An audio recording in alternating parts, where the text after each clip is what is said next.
Depression is a disease that affects millions of Americans every year. Some of the symptoms are not so obvious and some are obvious. Some of the more obvious symptoms of depression may include tiredness, loss of appetite, loss of weight, or loss of interest. For some, the severity of this disease is so severe that people end up taking their own lives over because they feel they have no other way out. For my guest today, she battled through it for 20 years and more, and she's here today to share her story on what it was like battling this disease known as depression. Please welcome back our former guest to the show, Deborah Hurley. Hi, Debbie. Hi, nice to see you. Thank you for having me back. You're very welcome. And some of you may remember Debbie because she was here earlier in the year during springtime to share the same story, but you've undergone several treatments. I have. And several of them have worked very well for you, which is why you're back today. And let me just say that on your second visit here, you look absolutely amazing. Like, you look so much happier. Like, we were talking a little bit before the show, and you look so much happier and so much brighter than you were the last time you were I've been here. hearing that, so that's a great thing. Great to hear. Thank Good you. for you. I feel it. And like I said in the beginning with my opening, it's something that affects so many Americans every year, and some people may not even realize that they have it. Yes. What approximately was the age when you thought you may have had the depression before you were actually diagnosed with it? I started not feeling right about 18, 19. So you were very young. I was young, and I think by the time that it kind of manifested itself into a full-blown depression, I was in my early 20s, about 22, 23. Wow. Yeah, but I did start therapy. I sought treatment. When I was 18, like I said, I felt something wasn't right, and I just kind of wanted to talk about a few things. I did have some personal issues going on in my life that hurt, so we started out talking about that. But 20 years ago, nobody really kind of said, okay, well, this is what you have. Right. So that kind of lasted a couple of years, and then when I was in my 20s, we finally figured out what was really going on.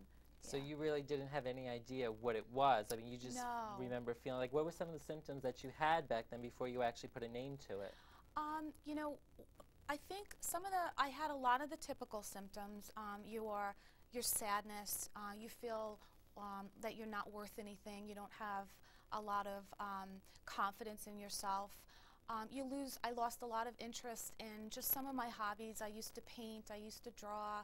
I wasn't interested in that anymore, and I just kind of felt worthless as a person. And those symptoms were just really the milder ones, and then as the illness progressed, the symptoms pick up and they become a lot more severe. So those were my typical symptoms, but there were a lot of different ones that kind of rear their head in different ways. What were more of the severe ones, would you say? The severe ones that, depression's kind of tricky because the illnesses, like the symptoms kind of mask themselves. So some of the symptoms I had were extreme anger. I was really, really angry. I had fits of rage that I just had no control over, that you wouldn't just necessarily say, okay, that's depression. But that was definitely a symbol and a sign at that point. I had a lot of, I felt really disorganized. My thoughts were all over the place. I couldn't finish one specific task. And I felt, I just felt that feeling of doom. I felt like I had no future, nothing to look forward to. Yeah, I exaggerated everything that happened. Everything was kind of over the top. My reactions were extreme. So there are definitely some symptoms that you wouldn't necessarily say, okay, well, that's the illness. Yeah, but like you wouldn't put depression with it. Yeah, definitely. Now, when you say that you would like overreact or you become very angry, was it over like the slightest little thing? Yes. Yeah, the overreacting is, such a simple thing. I'm very sensitive to being ignored, and I think that goes back. Last segment we talked about my real father leaving. So I have some sensitivity when it comes to being dismissed. So if I call somebody and they don't call me back, or I shoot them a text or an email and I don't get an email back, that's when all of a sudden it becomes a big deal to me. And instead of just reminding me of your father. Yeah, it's you know, and as much as I'm aware, okay, you know, Debbie, you're overreacting. I couldn't control it. You know, that feeling just took over, and then that would have bothered me and actually triggered me into not feeling well. So yeah, your thoughts are completely, and your reactions are completely over the top. Yeah. Now, do you think that your biological father not being so present in your life when you were younger, do you think that may have contributed to this? Absolutely. Yeah. I mean, would you put that in the same time frame as when you started experiencing? I think, you know, one of the things I've learned through therapy is that, you know, depression comes in different forms. And for me, I kind of had a double whammy. I had a biological predisposition to it, so I think that no matter what went on in my life, my genes are just made up in a way. Now, do you think that your biological father not being so present in your life when you were younger, do you think that may have contributed to this? Absolutely. Yeah. I mean, would you put that in the same time frame as when you started experiencing? I think, you know, one of the things I've learned through therapy is that, you know, depression comes in different forms, and for me, I kind of had a double whammy. I had a biological predisposition to it, so I think that no matter what went on in my life, my genes are just made up in a way that this illness is just something that's a part of me, whether, you know, my chemical imbalance or whatever. And then I had some issues that were psychological, and I think not knowing him and being abandoned created some hurt and some pain. And so those two things combined just kind of paved the way for a pretty strong depression. Wow. Yeah. And but many years later, I mean recently actually, in past several years, would you say that you actually contacted him? You found him and contacted him. I did. How did that go for you? You know, it was healing, and it was the right thing to do. I prepared myself for it. I did a lot of work, you know, getting myself ready for rejection and pain, but I knew it was something I needed to do to get to a healthier state. And we did meet, and I followed up with a couple of phone calls. About 6 months ago, 8 months ago, he basically came out and said that he's just not interested in pursuing a relationship. And you know what? I'm at a comfortable place with that. It's okay. You know, I was just going to ask, like, what was your reaction to? I mean, because it's like abandonment again. It is. It is. And I think we talked about it. In some ways, it's worse when you're older and you reconnect with a biological parent and they still dismiss you. It feels like it's okay, you know. Yeah. But you know what? I believe in confronting issues and pain, and every confrontation that I made and every painful issue that I faced was a step in the right direction. And even though, you know, it didn't turn out the way I wanted it to be, I'm at peace with it, because I feel like at least I have my truth, I have my answers, and I can move on. Wow. You know. Good for you. Yeah. So about what age were you finally diagnosed with depression, and what type of depression were you diagnosed with? I was diagnosed soon after my children were born with a major depressive disorder. And so that's definitely different than regular depression. You know, we all feel sad, we all feel depressed at certain times in our life, and I think that's normal. Major depression is different. It's when that feeling of sadness takes you into such a deep, dark place, and it's just every single day, every single week, every single year. It's just, the symptoms are very severe, and it's dangerous. It's not anything to be taken lightly. I mean, so many people who don't have an outlet to, I mean, they do end up taking their own lives just because they don't know. I mean, what kept you strong? Because you've been battling this for 20 years. I have. What kept you strong and kept you just going through this? Yeah. Honestly, I have to say that working things out in therapy, again, I know I keep saying that, but working things out in therapy was like, you know, in my book that I wrote about depression, I kind of equate it to like peeling an onion. You just kind of, I had to peel away every layer and get to the core of who I was. And every layer that came off, there was pain and there was hurt. But once you reach that center, you find out the truth. You confront every distorted belief or every feeling that you have that just doesn't seem right. And then you kind of rewire yourself. You retrain yourself the right way to think. And I think doing that for as long as I have, I've been in therapy for probably over 20 years. Wow. I think it's a great thing. I think that, you know, there are days when I go and I don't have a lot to say anymore. It obviously has helped you It because you're has. not one of the sad statistics No. that said, I can't get out of this, I need to end this. Yes. And that's what's so sad about the people that do suffer with this type of illness, is that they don't feel that they have a way out. Absolutely. And you've undergone several other treatments, which we'll get to in a little bit. And we're also going to talk about your book. Debbie is the author of Fragments of Hope, which we are going to get to a little bit. This is based on your own story of battling the disease. Plus, you also have a love for writing of poetry, so you've incorporated that too. Yeah. So we'll get to all that, but I wanted to talk to you too about being a mom and being a wife, because you're happily married. You have a wonderful husband, you say in your last letter to us. How did you manage to hold together your family going through this horrible illness? That was a big challenge. You know, nobody tells you how do you raise your children to be emotionally stable when you're suffering with an illness that anesthetizes your feelings.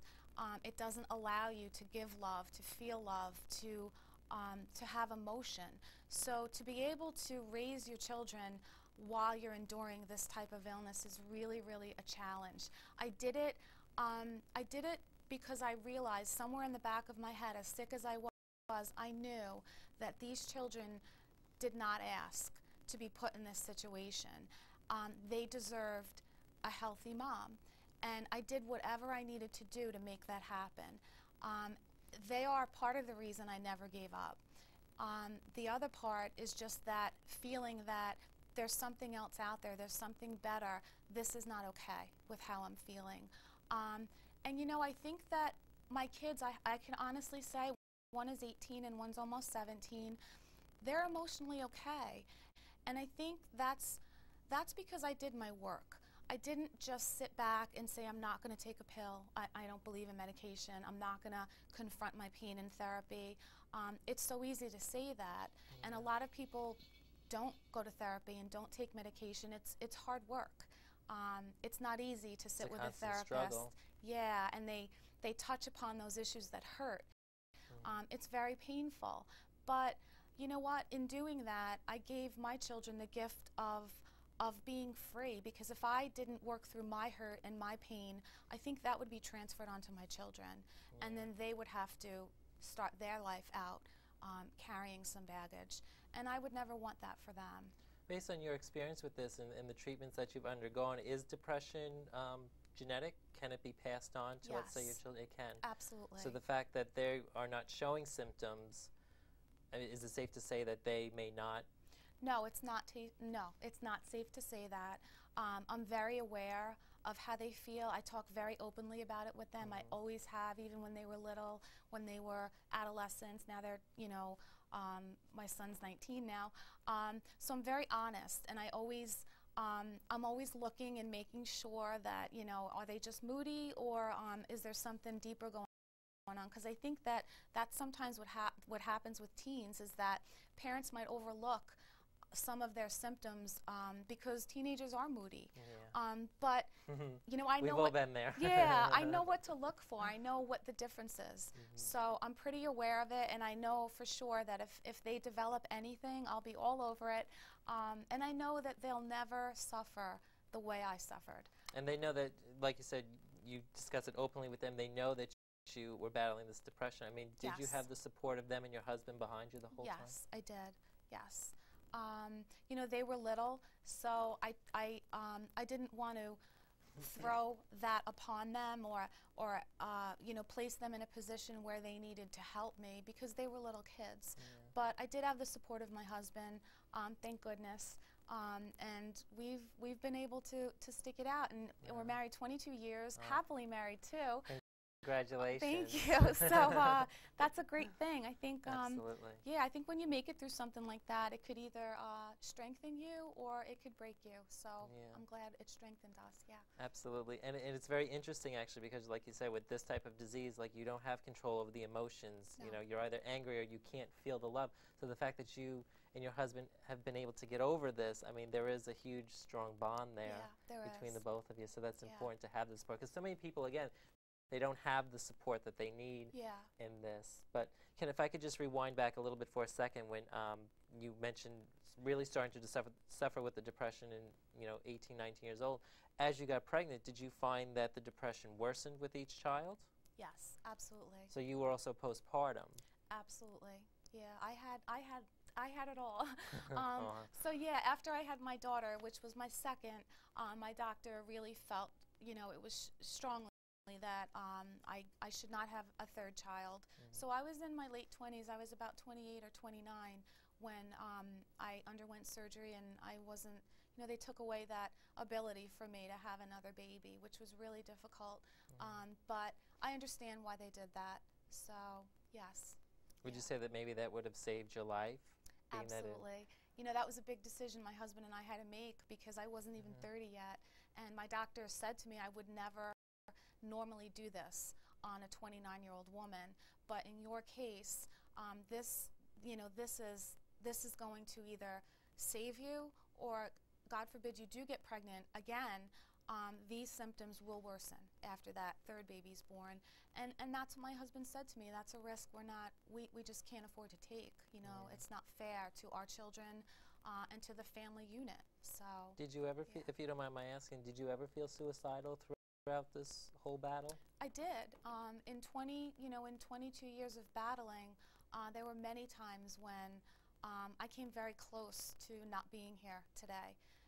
And I'm not 100% sure what pulled me through. A huge piece of it was just my faith. I became a lot closer to my faith because there were days when there was nobody else around, and that's all I had to hang on to. And the other piece of it was motherhood.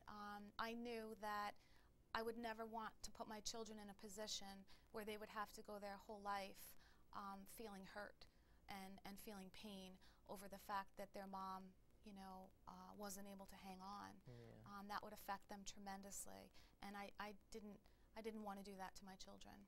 So it takes a lot of strength to be able to say, I'm going to do this for them. You're definitely a fighter. I mean, to go 22 years with this, it still blows my mind, even hearing it the second time now, because, like I said, Debbie was here earlier in springtime and did a show similar. So if you missed it, you can actually go to our website. It's www.jasongalka.wix.com/JG, and you can pick up our YouTube account there and actually catch her very first episode there, and you'll see the difference. I mean, from then and now, I mean, it's a complete 360 for you. But if I could just talk to you about what holidays and birthdays were like for you while you were suffering, because I understand that was very difficult for you. Very difficult. In fact, I was just talking to a friend today. This will be the first Christmas, the first holiday actually. Christmas and New Year's are very difficult for me. This will be the first one that I can honestly say so far I'm feeling really well, and I think I'm going to be able to get through okay. I don't know that for sure, but holidays and birthdays and celebrations in general are very tough for people who are depressed. It's very hard for us to sit back and celebrate and smile with family when we're dying inside. What are the feelings when you're going through a holiday or a birthday? Like, if you can put it into words, because I know sometimes it's hard to really put emotions into words, but if you can, how would you describe it? Like, how did you used to feel? Two things. I remember many Christmases, feeling unworthy of getting gifts. Depression takes a toll on your self-esteem. It knocks you down and makes you feel as if you are worth nothing. So the fact that anybody had to spend $5 on me was very difficult for me to understand. And that is a huge part of what upset me over the holidays. I didn't want people buying gifts for me because I didn't feel I deserved them. And no matter how many times people told you the opposite. It doesn't matter. It's just what your illness is talking, and it's just telling you things, and there's You know, you can't hear anything that anybody else is saying. The other part, I think, of holidays and birthdays was that it was hard for me to sit there and smile and laugh with family members and people when most of the time I was really struggling, and I was struggling by myself. We lived upstate, so I was, you know, it was my husband and I and the kids. We had no family around. And I just felt that I wanted, I guess I was angry. I was very, very angry.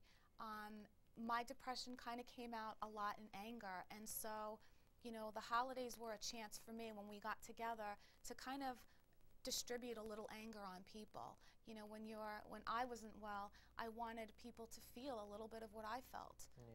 So as crazy as it sounds, it was, you know, you kind of want your relationships to be strained and uncomfortable. You just kind of feel like, why is this all on me? Why doesn't somebody else have a little bit of it?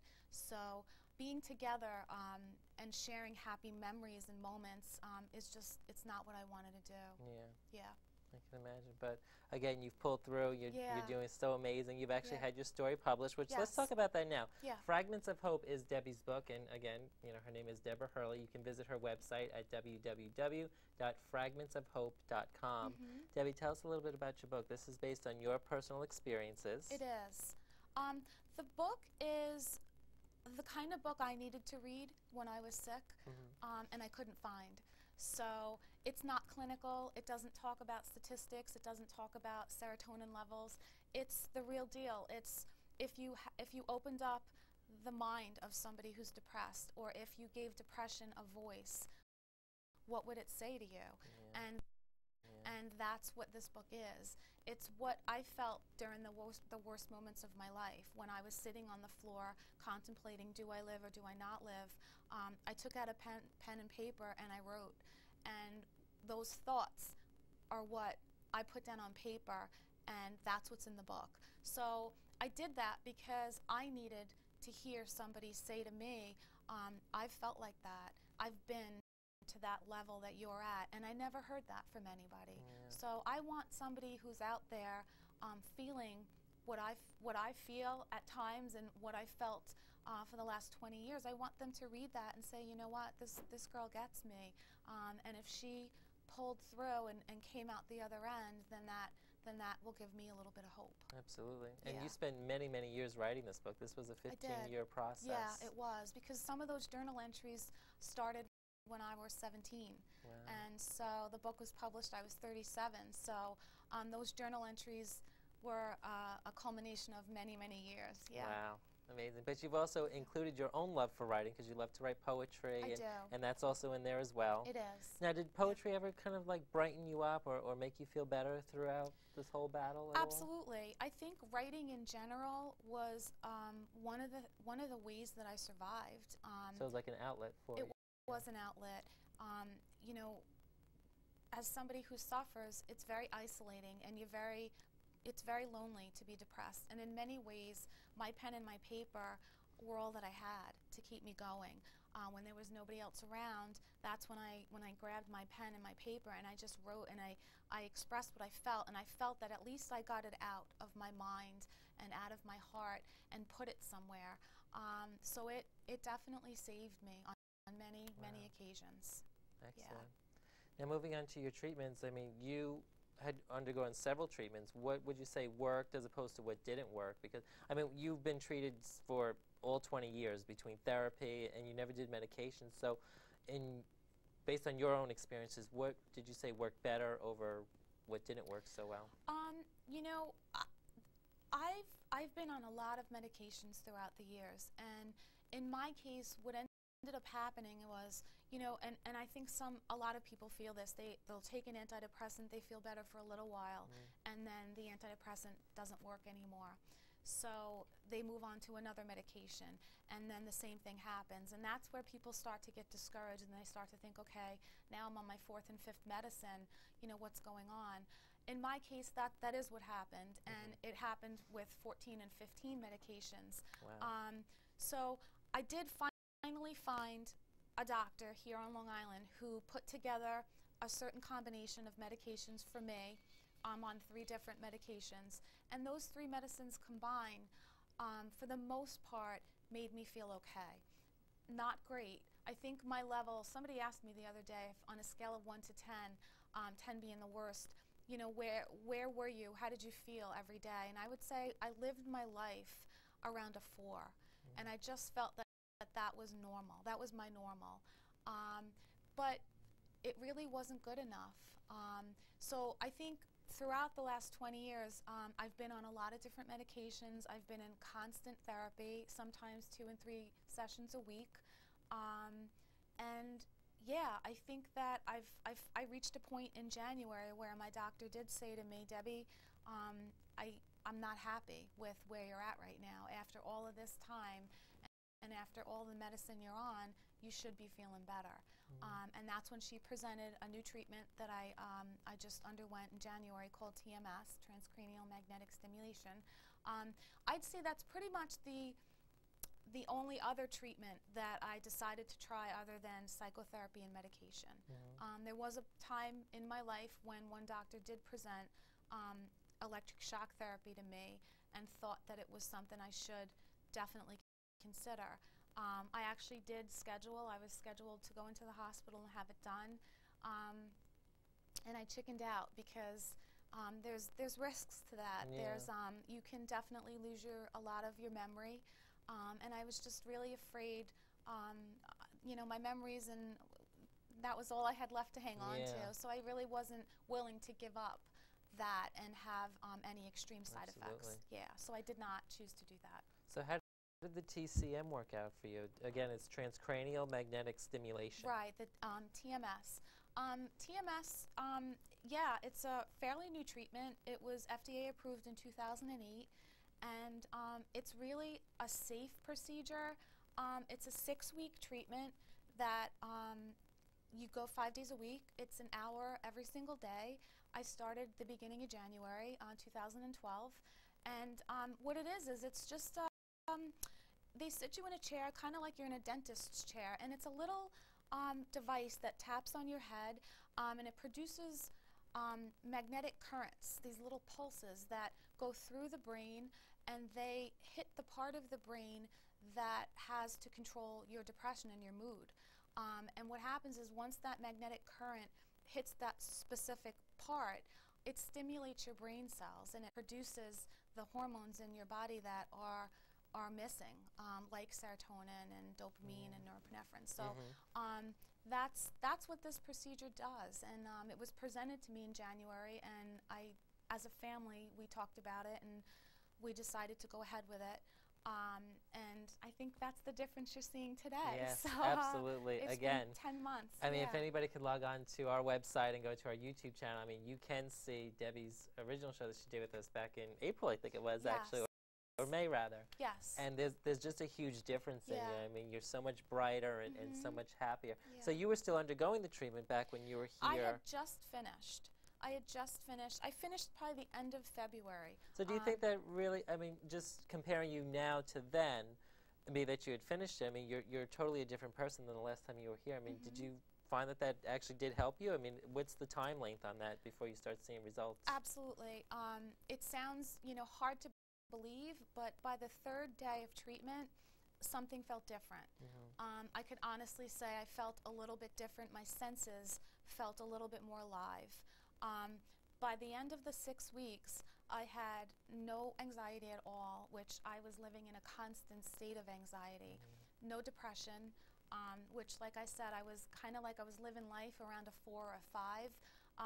By the end of the 6th week, I felt like an 8 or a 9. And then, yeah, as the months have gone by now, it's been a full 10 months since my treatment, I feel like a 9.5 and a 10. Yeah, you look amazing. Yeah. Absolutely do. My senses, I can just, it's really strange. It just kind of makes you feel more a little bit. Yeah, you just feel different. Well, again, you look so fabulous. Compared to the last time you were, I mean, you did a great job the last time you were here. Very good information, and even more good information to our viewers at home who might be suffering with depression or might not know they're suffering. Like you said, there's obvious symptoms and not so obvious symptoms, and I think you gave a lot of good information out there. Good, I hope so. If you'd like any more information on especially how to get in touch with Debbie, you can log on to her website at www.fragmentsofhope.com. Her information is there on how you can also purchase her book, which is, again, based on her personal experience battling depression. Debbie, thank you so much for coming back. You look fabulous once again, and I thank you so much for coming back. Thank you. If you have a story you'd like to share with us, you could send it over to us via email, thejasonshow@yahoo.com, or give us a call at 631-574-9678. We got to go for now, but we'll see you next time. Thank you for watching. Bye-bye. Okay, thank you. You're so welcome. Thank you so much for letting me do it. I really appreciate it. You're welcome. Yeah. Oh, it was a great show. It really was. I appreciate it. I feel so different. Yeah, like I have so many projects.